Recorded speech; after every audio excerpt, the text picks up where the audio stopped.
back to Call the Damn Leads, the show by sales professionals for sales professionals. I'm your host, Drew B. Wilson.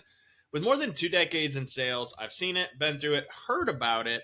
Now I'm bringing it to you, my favorite people in the world, the sales community. Because let's be honest, this is the greatest job on earth. Doesn't matter where you come from, what background, what personality type. You can create an amazing life in sales. And today's guest is no stranger to that journey. I'd like to welcome Marc Pickren to the show. How are you doing today, sir?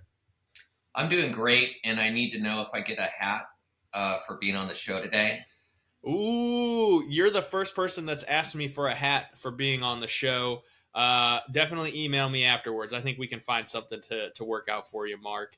Thank And I appreciate the support, man. This movement is just transparently our goal is that by the year 2030, we are in every airport across the United States on at least one person's body or bag, because we have keychains, wristbands, hats, t-shirts, all the fun things. So if you help us create and get one step closer to that movement, I would love to share a hat with you.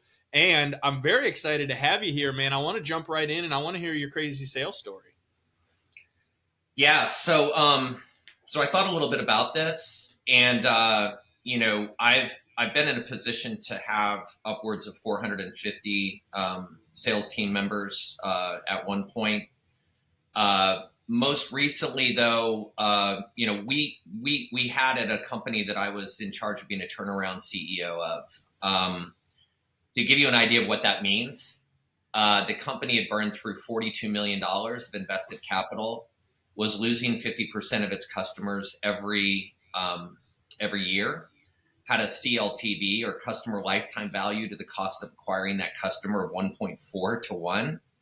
And was still continuing to burn $400,000 a month and had burned $400,000 a month every month for about 8 years. And in that situation, we were one of the oldest and the last remaining direct selling organizations. And so a lot of people don't really know what that means. And a direct selling organization is old school. Salesforce brings up a lead, you hit the dialer, you send an email, and basically you're able to go through and make 150 dials a day. And oftentimes, you're starting out your career in sales. The beautiful thing about an environment like that is that you can watch literally. We had a gentleman, I'm not going to say his name, but he came on board with the company, and his former job was as a roadie for the Wu-Tang Clan. So basically, this guy is amazing.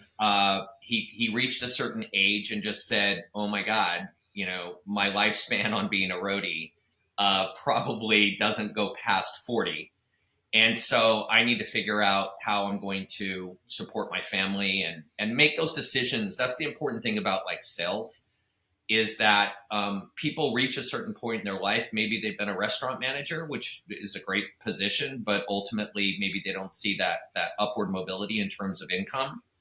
And I think that everybody's kind of target is that $100,000 to $150,000 range, or at least it used to be, is kind of that should be kind of like where you're targeting your career at. And At that rate, it allows you to make decisions, right? Like maybe you're involved in a relationship and you've been holding off on that marriage or that proposal or moving in together. Maybe you've been putting off that bucket list trip that you've always wanted to do.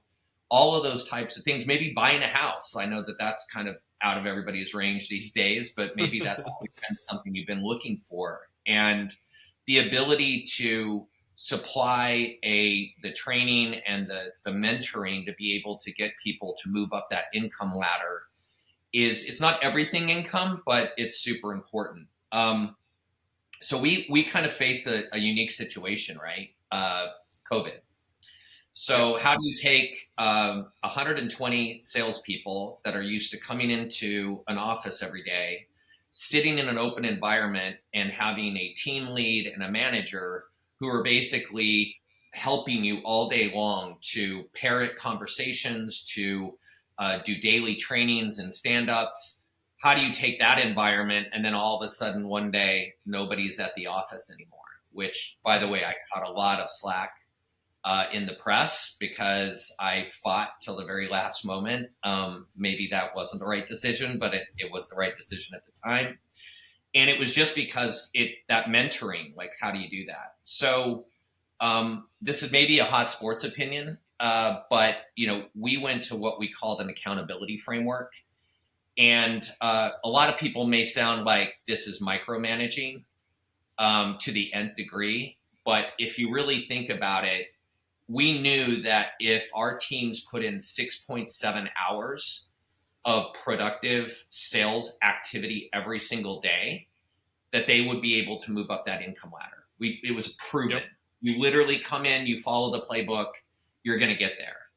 And so what we did is, in order to help folks to really understand what they were doing during the course of the day, was we actually set up different credits of time to different activities that were all meant to be building towards building their pipeline and meeting their quota for the month. And so we came to that number of 6.7 hours that we knew that if everybody came in and put in 6.7 hours of productivity, that they would be able to move up the income ladder. And what happened was, basically, as an organization, we had to go through some layoffs, unfortunately. And what we did is we took people that were in the sales team or on the sales team that hadn't quite yet been able to prove themselves, but they were able to provide value. They knew how to sell value. We moved them into customer success, and we actually built that team up so that anybody that called up with potentially a complaint or a question, we would have a trained salesperson that would really understand the value of the product and be able to explain that to them. And so we actually reduced the size of our overall sales team to about 72 people, but our efficiency was up over 120%. And if it weren't for those guys and gals, we wouldn't have been able to successfully sell that company 3.5 years later, after my management team came in, for a strong multiple of ARR. And when we sold that company, we were generating around $4.9 million of EBITDA. And obviously our CLTV to CAC had gone from the 1.4 to almost 3.5. And so I don't know if that's the sexy story, but there's a million of those first stories that go into how we were able to accomplish that. And ultimately, when we did eventually move back into the office, it really was less of a transition back to kind of that collaboration and that mentoring in the organization. And so since then, I've been doing the turnaround thing. And really what I found is that, in each of those turnarounds, I kind of took little playbooks that had worked previously and kind of built my own playbooks. And let's be honest, like, in the realm of B2B sales today, like, who the hell do you call? Nobody has that Cisco phone. Remember the old 7290 that sat on your desk? Like, I had one of those, the Polycom IP 335 or whatever it was. Yeah, Too. Like, yeah, yeah, buddy. yeah, Oh yeah. yeah. So what do you do when nobody has a desk phone? And in fact, I was talking to a previous mentor of mine that's in their 80s now, and they were like, "Well, send them a letter or go visit the office." And I was like, "Dude, there's no more offices. Like, what would somebody do walking into an office and saying, 'Hey, I want to talk to Bill'?" The person at the front desk would probably completely freak out. And so, or if there's anybody at the front desk, you'd probably just wander around inside the lobby. So we've just been really focused on, and I've been started like last May, in terms of just like really trying to solve some of the core challenges that these sales teams are facing. And to basically look at AI in the proper way, and to do a lot of the testing of all the wrapper products, and to run through all of that so that we can communicate what actually has some promise versus what it delivers, versus it just being another kind of AI BS product that by the time you get deployed on it, onboarded, it's already outdated. So anyways, that was my hot sports opinion. That was my story. There's a lot of layers, a lot of things I want to pull out of this, Mark, because it's so, sales is the greatest job on earth, in my opinion. Now, there's a lot of great jobs out there. Don't get me wrong. Everybody's built different. But I've heard the phrase, it is the hardest $50,000 a year job you'll ever have. and the easiest $200,000 a year job you'll ever have. And where I think that really comes from is, you had kind of touched on this, but what are you doing to be productive? And most people have zero idea. They show up, they spend 8 hours at work, but they're really only doing 2 to 3 hours worth of work every day. And one of the first things that I install when I come in to work with a company and help turn around a sales team, because we have very similar, business models, is I look at, how many calls are they making a day? Because I can tell you right now, if they're not making at least 100 outbound calls a day, that's the number one thing right there that's saying why you're not growing at the rate you want to grow. And the math is simple, right? You open up Salesforce, you open up HubSpot, whatever CRM you're using, you pull a lead, you dial the number, you let it ring, you get an answer, you don't get an answer. Sometimes you leave a voicemail. These days, I don't leave a voicemail because most people don't check them. So I just send them an email or a text follow up right after. You disposition the lead, you move to the next lead. It's a 2 to 3 minute process, right? Especially if you have a slow internet connection, could take even longer. If you're doing that 100 times a day, the math is the math. That's like 4 to 5 hours of productive time just doing the calls. That's not even talking to somebody for 15 to 20 minutes to set the next appointment or close the deal. And it's all about organizing your time for productivity so that you can have the conversations you need to have in order to close more of those sales. So I absolutely loved the micromanagement to the nth degree. Like, some people hate that, but at the same time, it's what creates accountability in a sales team to allow them to be successful. And the people who make the most money in sales, they are absolute savages when it comes to picking up the phone and having conversations, or going and meeting with people and having enough conversations. Like, everybody does it a little different, right? There's no one way only to make sales successful, but it comes down to what actions are you taking on a consistent basis and how are you measuring them. And I can tell you, I've been also a part of some of those hard conversations where it's like, listen, we like you. We think you're a great team player. You fit the culture, but you're not doing the work to be successful in sales. So we have two choices. We can let you go completely, or we can shift you into a service-based position where your sales skills will still shine, but you're not going to make as much because you're going to be focused more on serving customers. So they're the ones that typically get the bigger base. Maybe they get a little bonus on different things that they do. Um, and so what I'd be curious about, because, like, again, you've seen the gamut, you've run through the good, the bad, the ugly, and everything in between. Like, what do you think of, like, what part of scaling a company are most people missing? I think first and foremost, so this is kind of the line of conversation to where if I'm at a social event and I corner someone, they start like glancing at the exit and or automatically discover that they have to use the restroom or find their significant other. But I think number one, it's like helping people generally to take a step back and understand how their lives have been changed through the internet super system, the mobile super system, and now we're in the AI super system. And let me elaborate on that just a little bit. There's some facts out there that between 197 and 244 interruptions a day on our mobile phones that have nothing to do with business. So we've become this idea that we can multitask when in actuality, it's proven that humans can't multitask. Now, women do it better than men. That's a fact, but nobody does it well. And so the challenge is like you have to kind of think in terms of your day. How many times? I mean, if you add that up, I think it was published that in 2022, the average white collar employee in the United States worked 32 hours a week. And then you just brought up the other point. If we have 2 minutes per interruption, we're getting hundreds of interruptions a day, non-business related. That takes it down to about 27 hours a week. So we keep kind of weeding away our productive time with all of these things that we have become, we're not equipped, like we become nodes on the machine. And so I think a lot of it has to do with people generally like taking a step back and not just defaulting to the qualities of being a human, but understanding how we have all of these more or less attacks on our humanity from all of these devices, and that we've been trained to be nodes on the machine. And so a lot of folks don't want to hear that. They get upset, and that's why people run for the door when I kind of corner them. But Accountability is a real thing.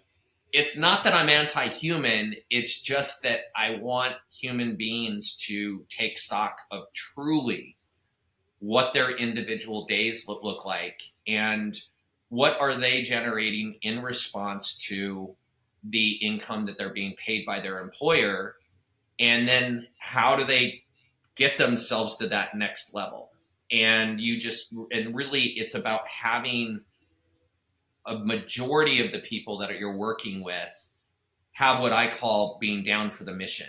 And down for the mission is kind of like, let's take two different team members, right? So let's say I pull Sarah over and I say, Sarah, I've got this really important thing. We just had something blow up in Salesforce. We're trying to do a workaround. Can you help, the team to try and figure out a workaround for this, because it's really impeding our ability to be successful. And then you have Mike, and I go to Mike and I have him do the same thing. So I'm going to pick on the boy. So Mike goes back to his teammates and he says, can you believe that jerk Pickren? He just asked me to get involved in this Salesforce project and all this other stuff. And I mean, that's not even what I do. And then everybody around him starts going, yeah, that Pickren's a total jerk. And then the entire team is literally just been brought down like 10 levels. The productivity and the production of that day and the vibe just got completely taken out of the entire team. Now you have Sarah, who goes back and she gathers around some of her teammates and she says, hey guys, Pickren just gave me this thing. I'm not entirely sure what we need to be doing about this. Do you guys know anybody in the company that can maybe help out on this? And maybe you guys can help me. And everybody starts pitching in on this project. And now all of a sudden, everybody's elevated. The vibe just went up, and everybody's like belief in the company and everything else has just been completely elevated by that one person's actions, whereas the other person's actions. So I think a lot of it comes down to problem solving, curiosity, doing some stuff on your own time. Like you really, in today's world, for people to say to me, hey, I'm only working 9 to 5, and so I'm not going to do this on the weekend. It's like, well, look at all the other crap that you're doing on the weekend that is absolutely deteriorating your life value as opposed to enhancing it. Why not just cut a few of those things out? A couple of scrolls on TikTok for 20 or 30 minutes, and go actually look at something that can improve your career, that you can bring to the table as a problem solve. Yeah, this is it's a big topic of conversation when I'm, working with teams too. Like time management. I mean, at the end of the day, sales is relatively easy, right? You got to ask good questions, you got to care about other people, and you got to be 100% confident in your product or service to deliver on the thing that person's looking for. If you can do those two things, after that, it's just output equals input. The more conversations you have, the more people you have the opportunity to help, the more offers you make. The more offers you make, the better you start getting at closing deals. The better you get closing deals, the more money you make. Like, it's a pretty cyclical process. Now, we've touched on AI a couple times, right? You mentioned being the node. Like, essentially, we're living in the matrix, for all, lack of a better explanation of this thing. And so, with AI really changing business structure as a whole, what is something that a human in a business that's starting to adopt AI really needs to double down on so that they can maintain their value within the company and obviously the longevity of their position, maybe not just in that company, but just in sales as a whole? I mean, it's kind of a dated book, but it's called The End of Average. And the thing that really struck me was kind of the opening paragraph, and I'm gonna butcher this, but I'm gonna give it my best shot. And it basically, the book itself kind of tracks artificial intelligence and intelligent machines as it relates to the game of chess. So chess is supposed to be like the ultimate embodiment of creativity and strategy and the human existence, right? And it kind of tracks how way back in the day they used to bring in this huge machine and actually plug it into the wall and insert cards and have it try and compete against humans in terms of chess. Fast forward a few years, all of a sudden those machines got smaller and it started actually being able to beat lower level chess players. And then as time evolved, now you find that they actually had to bifurcate tournaments to where there was humans versus AIs and humans versus humans. And then eventually we start to see that machines can compete. They're almost playing four-dimensional chess at this point if you're a Star Trek fan. And so the paragraph that opens up is, if you view intelligent machines cooperatively, so just the idea, just viewing them that you're going to cooperate with them and that they're going to become a part of your day-to-day existence. Now, thinking of that as the application to business, because this is a business podcast, so I'm not going to get into the personal side of it. But if you look at it in terms of the application of business, and then the other sentence is, if you view intelligent machines as competition, it's kind of game over. Now, my family's from Idaho originally, one side of it. So I say go buy a farm in Idaho.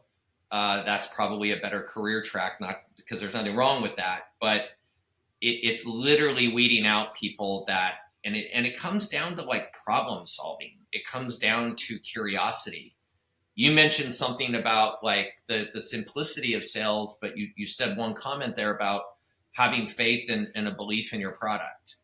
Well, if you find that you're getting some competitors that are, putting something into the market that you're constantly getting as a question or as a reason why people aren't moving forward with you, then document that and come up with an idea and go talk to your product team. Go talk to your CFO. The only way that product teams, like something like $160 billion a year is spent on software features that nobody cares about. $35 billion is spent by the American Cancer Institute on cancer research. So if you think about it, if you can build that bridge to the product team and you can be bringing in actual real world feedback from potential customers or customers, then you can help to create that next version of the product based upon what the market is giving you. And only sales and marketing are the folks that are actually out there recording responses to what that product offers and the value and the benefits. And so if there isn't a linkage to the product team, then your whole company is just running on a runaway train. Try saying that fast 3 times. Yeah, I love that advice actually, because you see the people that are like, hey, the folks that are going to still have jobs over the next 10, 15 years are going to become prompt engineers. And it's because you know how to speak to the AI in a way that creates the result that you're looking for, right? You know how to leverage it for research. You know how to leverage it to do certain tasks that it can do significantly faster than what you could do as a human. And I'm a big believer in that. I don't think that it can replace humans in their ability to show empathy. I don't think it can replace tonality and cadence, at least not in its current iterations. As you said, it evolves really, really fast, and I'm sure at some point it will continue to get better. But I still think there's going to be a need for that human connection, and that face-to-face especially is going to be coming back. Over the phone sales is still going to be a big popular one all time, I think, in general. But learning how to use the AI as a complement to what you do versus seeing it as a competitor, I absolutely love that advice. I actually wrote down that book because I want to go and check it out, because even the old content is still filled with gems, and everything goes in cycles. So like that's why they say Warren Buffett reads the financial reports from the 60s and 70s even in 2025, because he's wanting to see what are the cycles, what are the trends.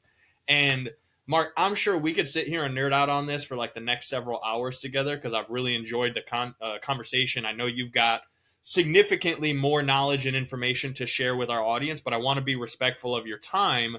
So what's the best way for us to come find you, follow you, and check out more of this amazing content that you're sharing? Yeah, so I've got about 100 clips on LinkedIn. These are usually about 8 to 12 seconds, and they've been kind of broken up in terms of virality. And a lot of it deals with sales. A lot of it, there's a lot of like some really interesting points in there that if you tell a customer that you're an AI, like if you have front-facing AIs in your company, make sure that you're honest with the user that, hey, I'm an intelligent machine working for this company. And oftentimes you'll find that the SAT scores are really high when you are honest with people. But to your point, intuitively, we know when we get a spam email or a LinkedIn comment that says, hey, Mark, how about those Utah State Aggies? Like, I'm like, dude, come on, like you just pulled that now. And so that type of stuff is so disingenuous and so obvious that you're doing more harm. And so anyways, I've just kind of planted my flag with LinkedIn, even though we could go on about the user experience. It's not great, but ultimately go to LinkedIn and just search for Marc, M-A-R-C, last name of Pickren, P-I-C-K-R-E-N. And I've been wanting to do this. So for the listeners, I'm going to do a post, and I'm going to post our kind of vibe reel of our old sales organization. And you're going to get to see what it looked like on a day-to-day basis, the hype, the loud music, the gong, and the whole vibe. And hopefully that maybe will serve for some of the folks out there to be like, okay, that's the type of energy that I need to maybe reset and bring to the table today. I love that. Yeah, when you're in a room with the right people, having the right conversations, you got that vibe, that energy, it is literally transferable. Everybody in there's level goes up 20, 30, 40%. So I love that. And I'm honestly excited to come find you and follow you more on LinkedIn. We'll make sure we put the link to your page there in the show notes. And listen, if you guys enjoyed the show, go follow Marc. Share this specific episode on LinkedIn. Share it on social media platforms, whichever one you prefer, and tag us. Let us know you enjoyed it. Let us know you got some value out of it. Maybe even send it to someone that you know who sucks at this whole sales process, or they need a complete revamp so that their business doesn't burn through $400,000 a month in capital. Like, yeah. And make the time to put this out there, because Marc, we are truly grateful that you were able to find some time to share some of this with us today, man. This has been a great conversation. Well, I appreciate it. And ask me any question, PM me. I mean, everything, I'm free to provide anything. There's no sales pitch, etc. I just want people to, I always say that this is my North Star. I want people to experience success on their own terms and not get left behind. Absolutely love it, man. Listen, if you guys have a story like Marc's where you've seen some crazy things, you've been a part of some crazy things, I would love to have you on the show as a guest. Head over to callthedamnleads.com/podcast. Send us your details, schedule yourself for an interview. Let's put some more of this great content out into the world, because listen, once again, this is the greatest job on earth. No matter where you came from, no matter what your background is, your history, maybe you were even a roadie for Wu-Tang at one point. You can make an amazing life in sales, but you got to be willing to do the work, which means you guys know what to do next. Pick up the phone, call those damn leads. We'll see you guys next time. Take care.